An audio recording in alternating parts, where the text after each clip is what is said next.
갈라디아서 6장 11절에서 18절까지 말씀을 봉독하겠습니다.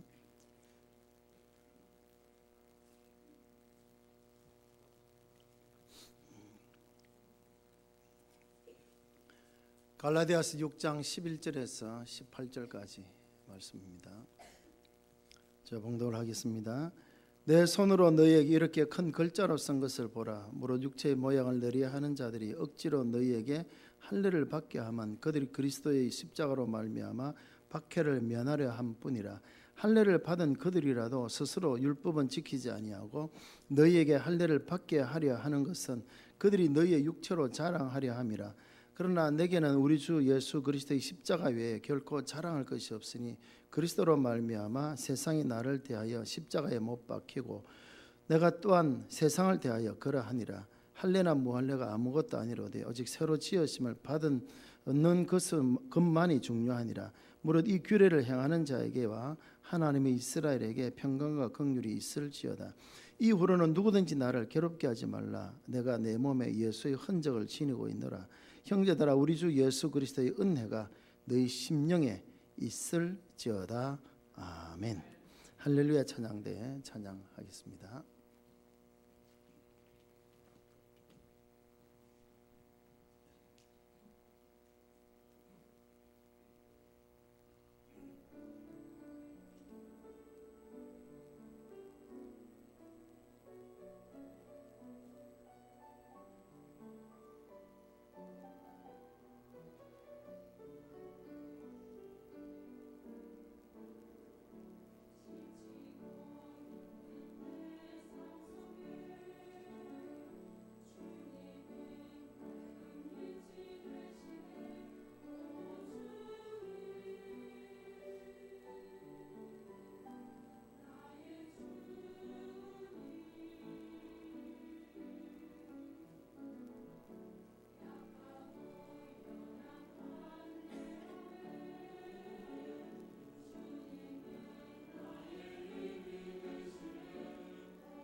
기도해 주신 덕으로 한 주간 네팔 선교를 잘 다녀왔습니다. 많은 분들이 걱정해 주셨는데 사실 한국 오니까 더 걱정이 많네요. 네팔은 신종 코로나에 대해서 아무런 그게 없더래요. 마스크 낀 사람이 아무도 없더라고요. 우리만 끼고 다니고 물론 확진자가 한 명 있었다는데 그건 외부에서 아마 걸려서 들어온 사람 같고요. 전혀 뭐 감염도 없고 뭐 전혀 호텔에 가도 손소독제 하나 없이 뭐 그렇게. 근데 그래서 이제 인터넷 뉴스를 보니까 한국에는 자꾸 이렇게 확진자가 늘어나고 한데 그래서 걱정이 한국으로 돌아간 게 안전하겠나 이런 말까지 하겠습니다만은 연례 주신 덕분으로 잘 마치고 왔습니다. 수준이 우리나라 옛날 6, 70년대 수준이라 이렇게 보면 될 것 같습니다. 도로 사정도 너무 열악하고요. 고속도로에서 보니까 우리나라 국도보다 못한데 왜 시골 가면 양철 두드려 가지고 옛날에 화장실 만들어 놓은 거 아닙니까? 요즘 그런 것도 없죠. 그거 하나 만들어 놓고 거기 고속도로 톨게이트라고요. 거기서 돈 받고 뭐 하는데 보니까 도로가 형편이 없습니다. 저희들이 이제 수도 카트만두가 해발 1,300m인데요. 거기서 이제 포카라라는 지역으로 옮겨가는데 그 1,300m에서 바로 거의 계속 내리막길인데 엄청나더라고요. 절벽이 옆에 보니까 이제 막 끝도 보이지 않는 절벽이 있는 그 길을 고불고불해서 넘어가는 참 위험한 그런 길인데 거리는 불과 한 200km밖에 안 되는데 우리나라 같으면 뭐 1시간, 1시간 반, 뭐 천천히 가도 2시간이면 갈 수 있는 거리임에도 불구하고 7시간, 8시간 꼬불꼬불 그 중앙선도 없죠. 뭐 그냥 막 추월하고 뭐 시내도 보니까 뭐 중앙선은 뭐 선은 있는데 다 지워져 버렸고요. 뭐 그냥 가는 거예요. 그냥 가고 싶은 대로 가는 거예요. 사람도 마음대로 건너다니고 뭐 오토바이 다니고 경찰이 있어도 뭐 아무 말 또 제재도 안 하고 뭐 사고 안 나는 게 참 기적인 것처럼 그 정도 되어지는 수도에는 보니까 차가 엄청나게 많더라고요. 아무래도 수도니까 거기는 형편이 괜찮은데 시골로 내려가니까 정말 형편없는 좀 움막에 사는 이제 그런 경우도 있고 그다음 이제 룸비니라는 곳에 갔는데요. 룸비니는 이제 인도와 거의 가깝습니다. 오히려 인도의 영향권이 있다. 오히려 볼 수 있는 최남단에 있는 도인데 룸비니는 부처가 탄생한 곳이라 가지고 불교에서는 성지로 삼는 것이 룸비니입니다. 그래서 각 나라 24개 나라에서 각 나라 절을 엄청나게 지어놓은 데가 룸비니입니다. 근데 바로 거기에 기독교 학교를 세웠는데 한 500명의 아이들이 거기서 공부를 합니다. 대단하죠. 그는 학교 주변에 집이 없어요. 근데 다 어쨌든 찾아와가지고 공부를 하고 가는데 나중에 영상 보면 아시겠습니다만은 절복을 입고 그대로 온 애들이 있어요. 여기 그 성녀들이 아이들이죠. 아이들인데도 왔어요 이제 하고 하는데 참 이게 다음 세대 선교를 참 귀중하고 네팔은 그래도 아이를 많이 낳는다 합니다. 물론 그것 때문에 살기 어렵지만 젊은이들도 일할 데가 없어요. 우리나라는 고공에 가면 거의 연세 드신 분들이 많은데 고공에 간데 젊은 아이들이 할 일 없이 그냥 앉은 아이들이 수없이 많더라고요. 보니까 대학을 졸업해도 취업하는 율은 불과 10%밖에 안 된다며. 그러니까 굳이 뭐 대학을 가야 되나 하는 이제 그런 생각까지 들기도 하고 나라에 뭐 생산되는 게 거의 없고 농산물은 엄청나게 쌉니다만은 그 외에는 거의 뭐 없다시피 한 이제 그런 상황이고 차도 보니까 거의 8, 90%가 경차. 우리나라 경차죠. 경차가 거의 대부분이고. 투싼까지는 봤는데 그 이상 차는 없더라고요. 보니까 그 정도로 이제 하고 오토바이가 거의 많이 타고 다니고 하는 그런 상황인데요. 네팔은 전체적으로 뭐 동서로 긴 나라입니다. 엄청나게 긴데 제일 이제 위쪽 부분에는 이제 우리가 잘 아는 에베레스트도 있고 뭐 그다음에 또 안나푸르나도 있고 그런 히말라야 산맥이 있는 지역이 지금 해발 뭐 6천, 7천, 8천 되는 거지. 그 밑에 내려오면은 이제 카트만두가 있는 이제 그 지역 한 1,000m에서 2,000m 정도 되어지는 그런 지대가 있고요. 그다음 내려오면 이제 평지 지대가 있는데 해발 한 300m 정도 되는 이제 룸비니가 완전 평지입니다. 거기는. 그래서 온도 차이가 엄청나게 나요. 카트만두 온도하고 룸비니 온도. 룸비니는 가니까 한낮에 온도가 19도, 20도가 되니까 막 땀이 나고 막 우리는 네팔이 추울 줄 알았는데 낮에는 덥더라고요. 해가 뜨면요 덥고 그런데 해가 지면 바로 추위가 와요. 영하까지는 안 내려가는데 불과 한 해봐야 한 최저 내려간 것이 한 3도, 4도 이제 이 정도 내려가는데도 한기는 막 엄청나게 추운 이제 일교차가 심한 나라인데요. 참 경제적인 수준이 아닌 모든 것이 참 열악한 그런 나라고 코이노니아 교단이 정창영 목사님 통해서 교회가 세워진 약 120개 교회가 세워졌더라고요. 엄청난 일이죠. 그 네팔 안에. 물론 교단 개념이 사실 거기는 없어요. 그래서 교단에 속하지 않은 이제 교회들도 많이 있는데 전부 열악합니다. 그중에 이제 하나가 파탄 교회라고 카트만두 시내에 있는데 거기는 한 3,000명 정도가 이제 모이는 좀 대단하죠. 근데 뭐 헌금은 거의 없죠. 3,000명 모여도 뭐 다 전부 도와줘야 될 사람만 오는 이제 그런 교회고. 그는 예배를 보니까 2시간은 기본이더라고요. 보니까 찬양은 1시간 하면 일어서서 하는 찬양을 1시간 하고, 그 다음에 다른 순서가 없어요. 찬양 1시간 하고 설교 1시간 하고 그냥 마치는 거예요. 어떨 때는 이제 거의 2-3시간 더 길어질 때도 있겠는데도 예배에 집중하고. 우리는 찬양을 그래 오래 못하죠, 그죠? 근데 거기는 1시간 이상 해도 뭐 그렇게 찬양을 열뜨겁게 하더라고요. 그래서 네팔 앞에 참 비전이 있다, 선교의 비전이 있다라는 이제 그런 생각을 많이 했습니다만은, 거기에 이번에 같이 갔던 이제 동안교회 이제 목사님이 거기는 인도네시아 선교를 그동안 수년 동안 했다며. 그래서 교회를 많이 세워줬는데 이미 79개 교회를 세웠다네요, 인도네시아에. 그래서 올해도 11개 교회를 이제 헌당할 계획을 세우고 있는데, 한 교회를 세운데 한 우리나라도 한 1,000만 원이면 교회를 지을 수가 있답니다. 교회를 지을 수 있는데, 그래서 그 교회가 인도네시아만 너무 집중했기 때문에 이제 그 선교지를 이제 변경하려고 이번에 같이 동행을 했었는데, 그래서 네팔 이제 선교에 집중하겠다 해서 올해는 인도네시아 11개 교회를 세우고 내년도에는 이제 네팔에 11개 교회를 세우기 위해서 120개 교회가 3,000명이 있는 교회가 있지만 거의 대부분은 건물도 없는 교회들이 대부분입니다. 대부분. 그래서 이제 그 가운데 11개 교회를 이제 2021년도에 세우기 위해서 이제 준비해야 되니까 이제 나중에 마지막 나옵니다만은 교단 지도자들과 모였을 때 협의하고 그랬는데 참 귀한 일이더라고요. 보니까 그 교회가 우리가 그 규모가 큰 차이가 없는데 교회 예산으로 하는 것이 아니라 거의 성도들의 예산으로 1인 한 사람이 1,000만 원 헌금하면 한 교회를 세울 수 있으니까 그렇게 하는 것 같아요. 그 교회는 모르겠는데 어떤 교회는 그렇게 하더라고요. 한갑잘치한 돈을 가지고 선교지에 보내고 또 뭐 어떤 기념할 일이 있으면 오히려 선교지에 교회를 세우고 1,000만 원이면 교회를 세울 수 있으니까 그런 일들 하거든. 우리 교회도 그렇게 좀 했으면 좋겠나 하는 그런 생각도 들기도 합니다만 참 귀한 일이더라고요. 보니까 그런 일에 이번에 가게 되어졌고, 총회에서 이제 우리 부산 서부노예와 이 코이노니아 교단과 이제 연결해서 하도록 했는데, 사실 한 달에 1,000만 원 정도를 우리가 보내줘야 됩니다. 그 교회들 다 도와줘야 되기 때문에. 그리고 이제 11월 달에는 2020년 선교 대회를 코이노니아 선교 다 모여서 하는데, 그때 드는 예산이 한 9,000만 원 정도 예산이 되는, 그것도 우리가 보내줘야 되는 그런 입장이고, 그래서 많은 교회들이 하고 우리 교회도 이제 좀 돕고 있습니다만은 이런 네팔 선교를 위해서도 여러 많이 기도해 주시기를 바라고. 학교에 갔는데 우리 요 강대상 있는 요 자리가 교실 2개 넓입니다. 이게 절반이 교회 볼 수 있는데 칙칙하고 아무것도 없어요. 칠판 안에, 칠판도 보니까 나무 칠판이 아니고 세면으로 발라놓고 그냥 칠만 해놓은 그런 칠판인데 아무것도 없어요.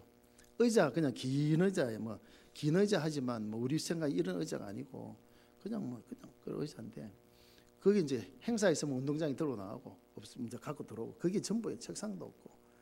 그런 데서 한 반에 한 20명 정도 모여 공부하는데, 참 안타까운 것은 우리 아이들 있는 집에 가보면 뭐 어린이집 하나 차릴 정도로 뭐 아이들 책도 사놓고 장난감 사놓지 않습니까? 그죠? 그게 유치부 교실인데도 아무것도 없어요. 그냥 똑같아요. 그냥 컴컴한 크기 막 그냥 그 유치반 공부를 하더라고요. 참 정말 우리나라 6, 70년대 그런 상황에 그때 이제 외국의 선교사님들이 와서 참 선교를 위해서 교육을 위해서 투자했던 것이 오늘 이제 한국을 만들었는데, 지금 그런 상황을 보고 왔습니다. 다는 이제 말씀드리기 어렵고요. 영상으로 조금 이제 기록을 남겼는데 영상을 한번 보도록 하겠습니다.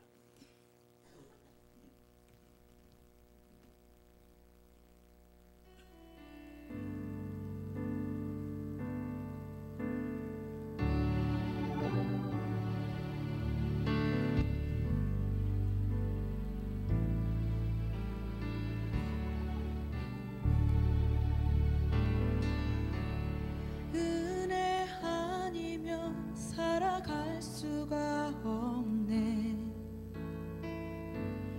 호흡마저도 다 주의 것이니 세상 평 평안과 위로 내게 없어도 예수 오직 예수뿐이네. 은혜 아니면 은혜 아니면 살아갈 수가 없네. 호흡마저도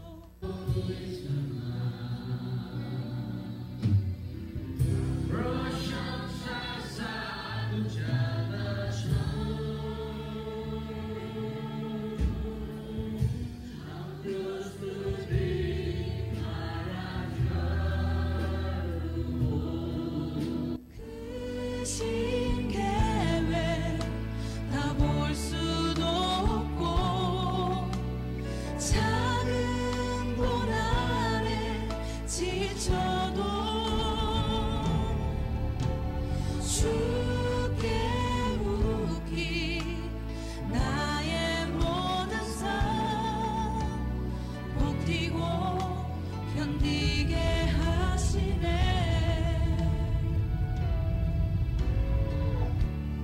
은혜 아니면 살아갈 수가 없네.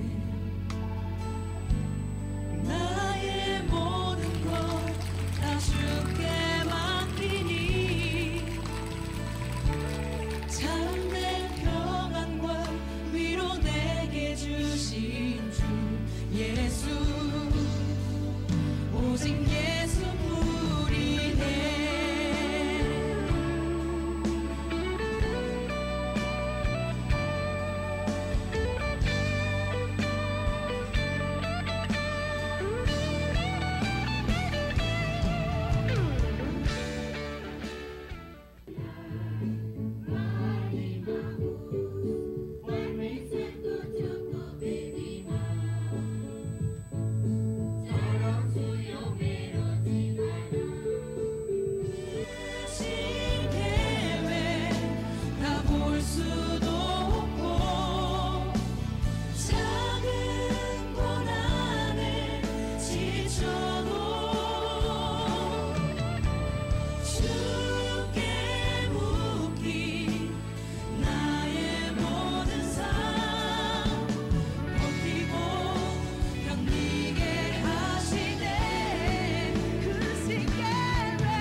오직 예수뿐이네.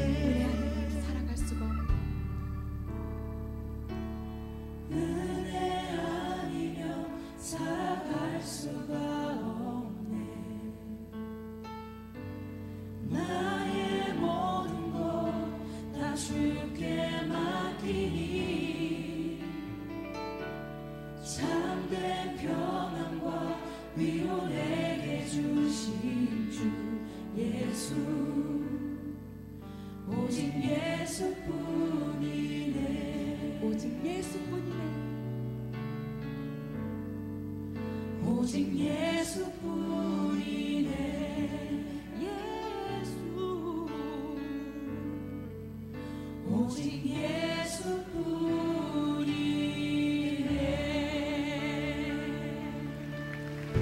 크신 계획 다 볼 수도 없고 작은 고난에 지쳐도 주께 묻기 나의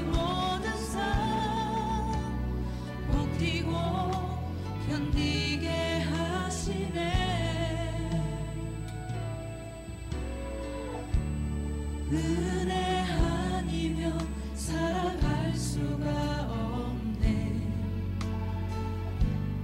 나의 모든 것 다 주께 맡기니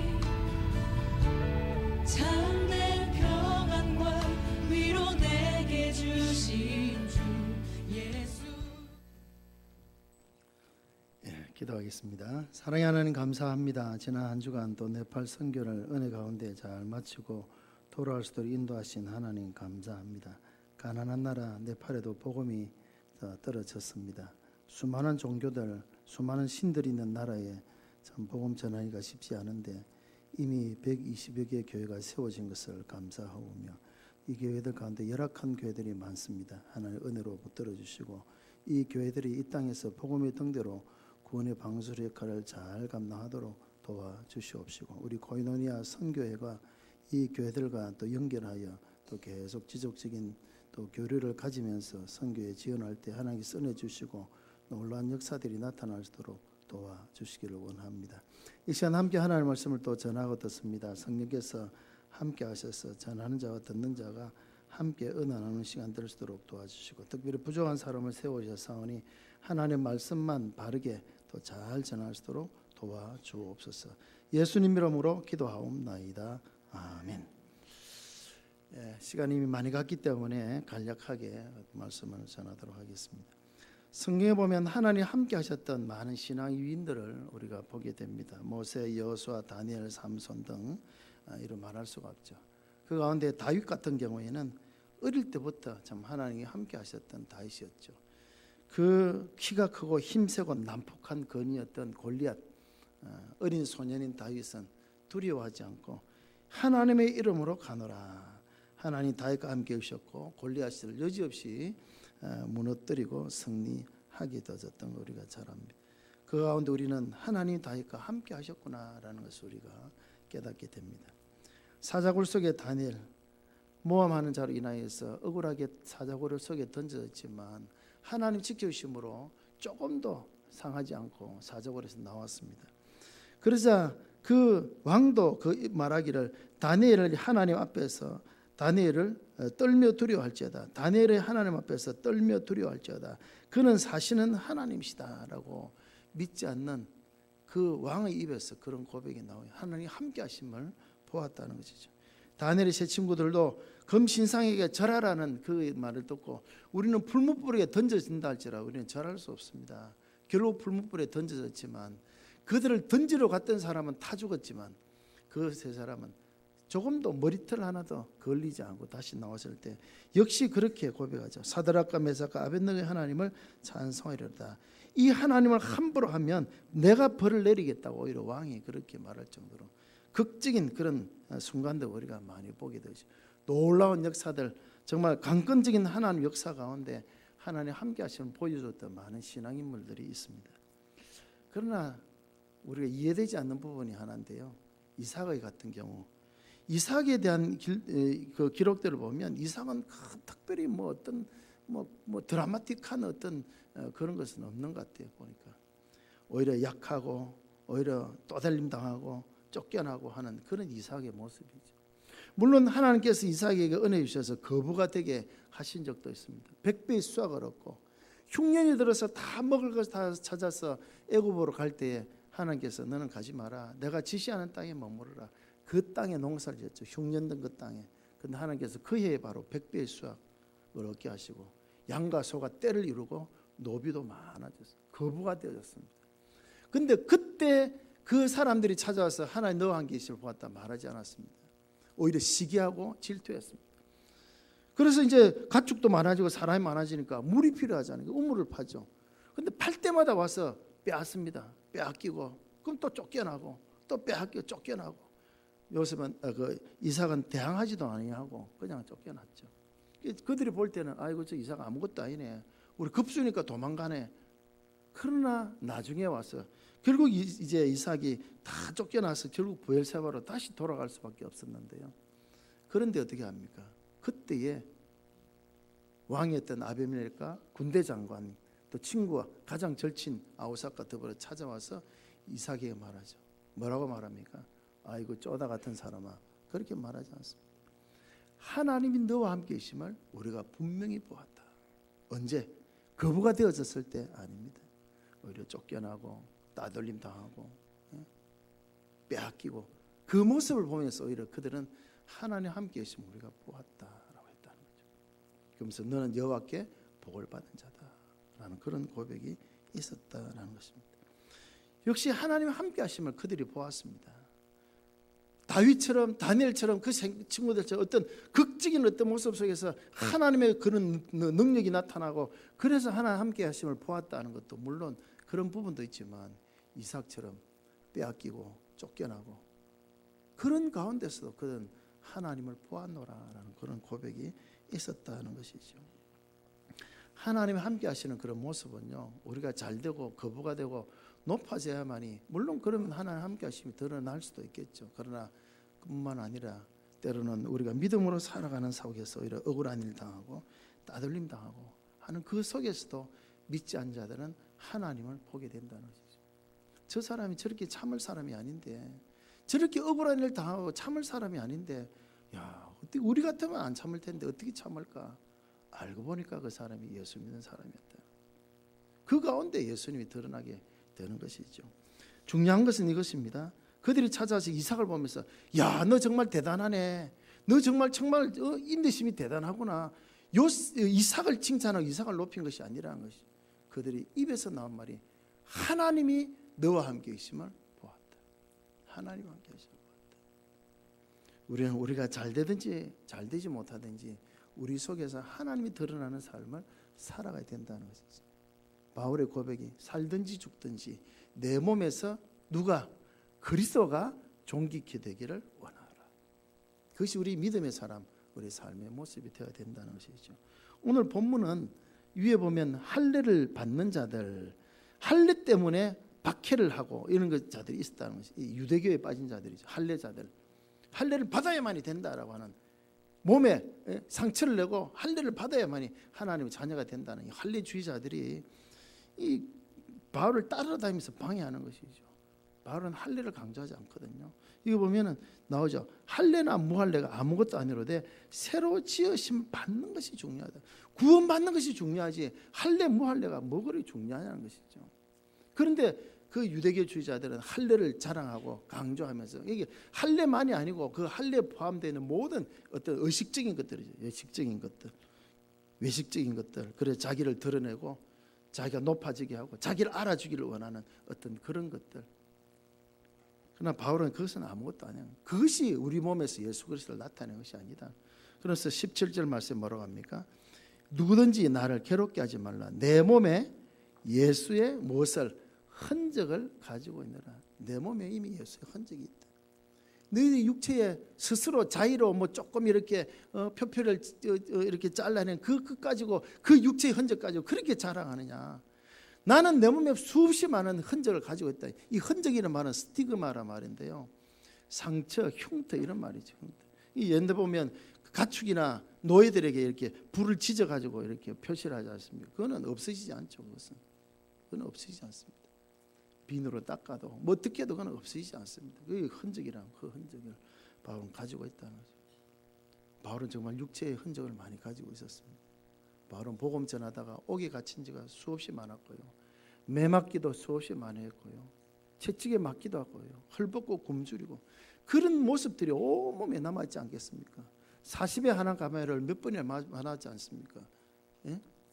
한 번만 우리가 상처가 나도 흉터가 남으면 평생 지워지지 않는데 40에 하나 감한매를 수없이 많았으니까 온몸에, 아마 바울을 벗겨놓으면, 우리가 바울을 직접 보자마자 벗겨놓으면 온몸에 상처투성이가 이런 말할 수 없을 거예요. 돌에 맞아가지고 죽은 줄 알고 버림받을 정도였으니까, 온몸에 돌에 맞아서 피투성이가 되어졌으니까 얼마나 많은 흉터들이 있겠어요. 그런 상처들이 수없이 많다는 거죠.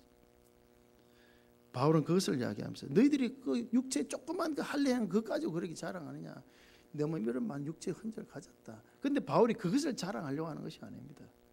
조폭들이 문신하고 그걸 자랑하고 그런 식으로 바울이 자랑한 것이 아닙니다. 나는 복음을 전하다가 정말 예수를 위해서 나는 이런 것을 가졌다. 그러나 그것을 자랑한다는 것이 아니죠. 나는 그것을 자랑한다는 거예요. 나는 이미 그런 거 있다. 할래 뭐 할래 그거 가지고 이제 더 이상 시비 걸고 하지 말라. 시비 걸고 하지 말라. 정말 믿는 것이 무엇인지를 생각하라라고 그렇게 말하는 것이죠.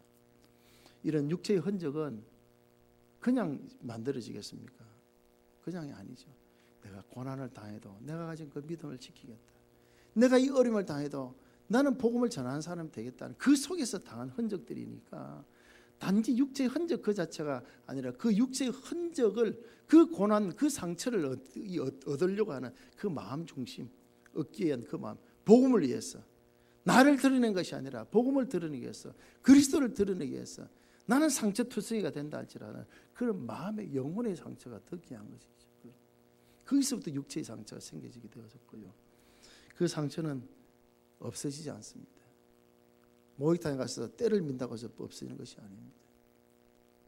이런 믿음의 상처는요, 우리가 어떤 상황 속에서도 흔들리지 않습니다. 믿음의 이런 상처를 가진 사람은 평안할 때라고 또 어렵고 힘들 때라고 없어지거나 그렇게 않습니다. 항상 그 흔적을 가지는 사람이 되어야 된다. 환경에 휩쓸린 자가 아니라 환경 속에서도 그 믿음이 흔들림이 없는 삶을 살아감이 되어야 된다라고 하는 것입니다. 그런데 우리가 이렇게 말씀하면요, 야 우리가 뭐 엄청난 일을 해야 되는구나, 그래야 육체의 흔적을 남기겠구나라고 생각하는데 그렇지 않습니다. 오늘 이삭의 경우를 예를 든 것이 그렇지 않습니다. 오늘 칼럼의 제목이 그래서 그렇습니다. 하나님 당신과 함께 계십니까? 라는 이삭의 말, 이삭에 대한 그런 내용을 칼럼으로 실었는데요. 이삭이 엄청나게 위대한 일을 했어가 아닙니다. 그냥 생활 속에서 억울하고 정말 손해보고 쫓겨나고 빼앗기지만 그 속에서도 묵묵히 믿음을 지켜나간 그 모습이 예수의 흔적을 갖춘 일이 되어진다는 것이죠. 우리 주위에 보면 하나님이 함께 하심을 보여주는 사람들을 많이 보게 됩니다. 그런데 그들이요 다 큰 역사 엄청난 일이 이루어야만이 그런 것은 아닙니다. 우리 평범한 속에서 그런 하나님 함께 있어 보여주는 사람도 많이지 않습니까? 제가 한번 말씀드렸는 줄 아는데요, 어느 한 평범한 가정주부가 있습니다. 성실하게 자기의 삶을 살아가는 분인데 이분은 직업이 초등학교 교사였습니다. 초등학교 교사. 성실하게 잘 가르쳤죠. 믿음의 선생님이니까 아이들을 잘 가르치죠. 요즘은 그렇지 않습니다만 과거에는 너무나 관행으로 되어 있던 엄마들의 치맛바람 하면 이제 촌지, 뭐 봉투 이런 것이 계속 있지 않습니까? 평범한 크리스찬으로 살아가는 이 교사, 이 선생님이 늘 양심의 가책을 받는 것이 바로 그것이었습니다. 촌지를 받을 때마다 내가 이걸 받아도 되나? 이 촌지를 준다는 그 자체를 뭔가 하면 뭔가를 바라고 우리 아이 잘 봐달라고 안 되는 거 되게 해달라는 어떤 식으로 어떤 요구가 거기에 포함되어 있는데 내가 이것을 받아도 되나라는 것이죠. 그러나 그 당시 누구든지 다 받는 것이기 때문에 뭐 아무 문제는 없어요. 그러나 신앙 양심상 끄리낌이 되는 거죠. 그래서 한 번은 결단을 했습니다. 나는 이제 존재를 받지 않겠다. 그런데 얼마 뒤 그 반장 아이가 부모님이 보내주더라 하면서 봉투를 하나 주고 받아보니까 묵직한 거예요.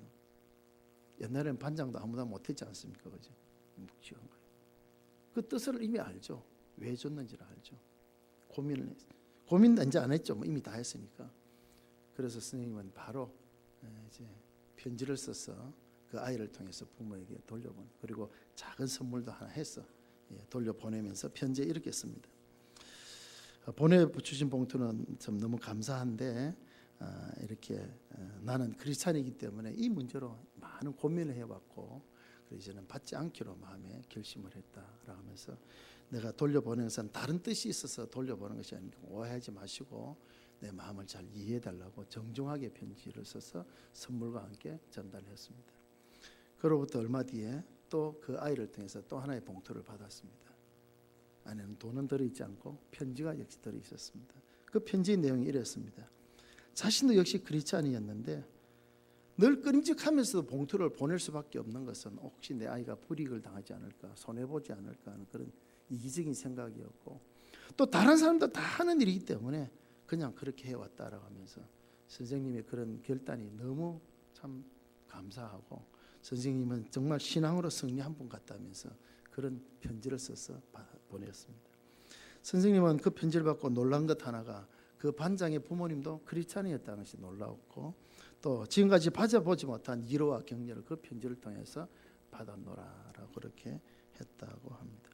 한 분은 크리스찬의 교사요, 한 분은 크리스찬 학부모로서 물론 학부모 입장에서 자기를 맡아 가르치는 스님에게 잘 해드리고 싶은 마음은 있지만 그것이 자칫 오해가 되고 또 잘못 그것이 되어질 수 있기 때문에 정중하게 거절하는 그런 모습, 또 그것을 이해해주는 그런 부모의 그런 모습 속에서 정말 크리스찬이 이 세상 속에서 어떻게 살아야 되는가. 빛과 소금이 되어야 된다는 말은 난무한데 정말 빛과 소금이 된다는 것이 무엇인가. 엄청난 큰 일을 하고 위대한 일을 해야만이 아니라 작은 일 속에서 우리가 하나님 함께 하심을 보여줄 수 있는 일이 많다고 하는 것입니다. 또 하나는 이제 대학생 아들을 둔 한 어머니의 이야기입니다. 평소에 주님을 사랑하고 주님을 위해서 정말 헌신적으로 사는 그 아들의 모습을 보면서 같은 믿는 부모 입장에서 내 아이지만 좀 지나치게 믿는다라고 할 정도로 이 아이가 열심히 신앙생활을 잘 했어요. 잘 하는데 요즘은 뭐 다 학교 가서 사 먹습니다만 옛날엔 다 도시락 싸고 다녔잖아요. 저도 대학원 때까지 다 도시락 싸고 다녔는데 이제 아침마다 이제 엄마가 도시락 싸주면 그 아이가 도시락 가져가서 학교에 가서 먹었는데요. 어느 날 갑자기 그 아이가 엄마에게 엄마 내일부터 도시락 하나 더 싸주면 안 되겠느냐라고 이렇게 뭐라고 했어요. 왜 그런데 이유 묻지 말고 그냥 좀 하나 더 사주면 좋겠다. 자꾸 물어보니까 자기과 학생하는 가운데 너무 어려워서 도시락도 못 사와서 점심시간만 되면 굶는 아이가 하나 있기 때문에 마음이 너무 아프다면서 그래서 좀 하나 더 사주면 좋겠다 그렇게 부탁을 했습니다. 가정주부로서 아침에 도시락 싸는 일이 쉽지 않지 않습니까? 집에서 먹는 건 대충 먹지만 도시락 싸갈 때는 또 대충 쌀 수 없잖아요. 근데 내 아이 사주는 건 대충 사줄 수 있지만 너무 아이 사주는데 또 대충 사줄 수가 없잖아요. 그러니까 더 신경을 써야 되고 장도 봐야 되고 하나가 아니라 두세 개씩을 싸야 되니까 엄마로서는 귀찮은 일이 뭐 이루 말할 수 없죠. 며칠은 계속했습니다만은 도저히 힘들어 할 수 없어요. 아이에게 말도 하지 않고 오늘 도시락 하나만 줬습니다. 그 아이는 아무 말 없이 또 고맙다고 인사하면서 학교에 갔습니다. 아이는 그 다음부터 도시락 하나 더 싸달라는 말을 이제 못하죠. 그냥 엄마가 너무 힘든 건 아니기 때문에 그냥 하나를 가져오는 거예요. 그리고 돌아오면 또 기쁘게 엄마에게 잘 먹었다고 이렇게 인사하면서 도시락을 내놓는 거예요. 그런데 엄마는 언제부턴가 좀 이상하다 하는 것을 느꼈어요. 왜냐하면 그 아이 성격이 차분한 성격이 아닌데 그 이전에는 그렇지 않았는데 어느 날부터 도시락에 가지런하게 정돈되어서 보자기에 예쁘게 싸가지고 오는 것을 본 거예요. 이럴 아이가 아닌데 라고 하면서 생각해 보니까 그 아이가 그 이후로 자기가 먹을 도시락을 친구에게 준 거죠. 친구에게 준. 친구는 그것을 너무 배가 고프니까 그것을 먹죠. 집에서라도 제대로 먹을 수 있겠습니까? 어려우니까 먹는 거죠. 그럼 너무 고마우니까 도시락 같이 다녀서 다 예쁘게 다시 싸서 이렇게 돌려보는 거죠. 아들은 친구에게 도시락을 양보하는 그런 모습. 어머니는 귀찮다고 내가 하지 않았는데 그 속에서 또 가책을 받는 거죠. 내가 아이 믿음보다 못하구나. 그래서 그 다음 날부터 도시락이 다시 2개로 바뀌어졌다고 합니다. 이런 일은 어떻게 보면 큰 일이 아닐 수도 있는데요. 그 속에서 우리는 정말 하나님 함께 하시는 자의 삶이 어때야 되는가라는 것을 우리가 다시 한번 깨닫게 되어지죠. 신앙이라는 것은 어떤 고정관념이나 편의 울타리를 벗어나지 않으면 참된 신앙이 될 수 없다는 것이죠. 우리는 신앙생활을 한다면서 어떤 고정관념의 울타리, 편의 울타리를 벗어나지 못한 경우가 얼마나 많습니까? 내 아이, 우리 집, 우리 식구들만. 그냥 신앙은 그것밖에 안 되는 거죠. 그러나 이 아이는 오히려 남을 향해서 나눠줄 수 있는 그 속에서 오히려 어머니가 많은 것을 배워놓으라고 고백하는 그런 감정을 들은 적이 있습니다. 하나님 함께 하심을 보여주는 삶은 위대한 일을 해야만이 그 일을 할 수 있는 것이 아닙니다. 우리 생활 속에서 작은 일을 통해서도 하나님 함께 하심을 보여줄 수 있는 일이 많다는 것이죠. 다윗처럼 다니엘처럼 그 세 친구들처럼 엄청난 어떤 일을 통해서 야 하나님은 위대하신 하나님이구나, 전능하신 하나님이구나. 물론 그것을 통해서 하나님 함께 하심을 보여줄 수 있지만 이삭처럼 뺏기고 왕따당하고 쫓겨나고 하는 가운데서도 하나님 함께 하심을 보여줄 수 있으면 우리가 보게 되는 거죠. 우리는 삶 속에서 그리스도가 누구인지를 보여줄 수 있는 그런 우리가 되어지기를 바랍니다. 그것이 바로 예수의 흔적입니다. 예수님을 드러내기 위해서 내가 당하는 손해, 예수님의 복음을 위해서 내가 당하는 억울한 일들, 그것이 우리 육체의 흔적이 돼. 바로 그것이지 않습니까? 바울이 뭘 잘못해서 자기가 바울이 무슨 죄를 저질러서 그렇게 매를 맞고 옥에 갇히고 막 온몸에 흉터가 남는 그런 상처를 얻습니까? 오직 복음을 위해서 그리스도를 전하기 위해서 그것이 바로 예수의 흔적이라는 것이죠. 우리가 예수 믿는 것 때문에 때때로 억울한 일 당할 때에 우리가 손해를 볼 때에 오히려 그것이 예수의 흔적이 될 수 있음을 우리가 기억하면서 이 바울의 고백처럼 내 몸에 예수의 흔적을 지니고 있노라. 예수의 흔적을 가질 수 있는 그런 저와 여러분들이 되시기를 바랍니다. 입으로만 예수 믿는 사람이 아니라 삶 속에서 예수님이 드러나는. 여러분 주위에서 그런 말을 들은 적이 있습니까? 당신도 교회 다녔어요? 당신도 예수 믿는 사람이었어요? 두 가지로. 하나는 생활이 엉망이었기 때문에 난 이제 교회 다니고 어찌 교회 다니는 사람이 그렇게밖에 못 사느냐 그렇게 말할 수도 있죠. 또 하나는 나는 평범하게 사는 것 같은데 내 삶 속에서 예수가 드러난 거죠. 그러면서 당신 어찌 교회 다니는 사람이 아니냐, 내가 입으로 말하지 않더라도 당신이 교회 다니는 사람이지 않느냐, 이 바로 예수의 흔적을 남기는 그런 삶이 되어지는 것이죠. 바울은 복음을 위해서 헌신하다가 예수의 흔적을 몸에 지니게 되어졌습니다. 복음을 위해서, 예수를 위해서 당하는 그 시련과 고난, 그것이 바로 예수의 흔적이었던 것을 우리가 기억합니다. 원하기는 우리의 삶에도 우리 신앙생활이 얼마나 오래 했느냐 중요합니다. 그러나 그만큼 우리의 삶에 얼마나 그런 흔적이 남아있는가 우리가 생각하면서 오늘 예수의 흔적을 가졌노라, 이 고백이 우리의 고백이 되기를 바라고 우리의 삶 속에 예수의 흔적을 남기는 그런 저와 여러분들이 다 되시기를 바랍니다. 우리 찬송 우리 같이 한번 부르도록 하겠습니다. 454장 주와 같이 되기를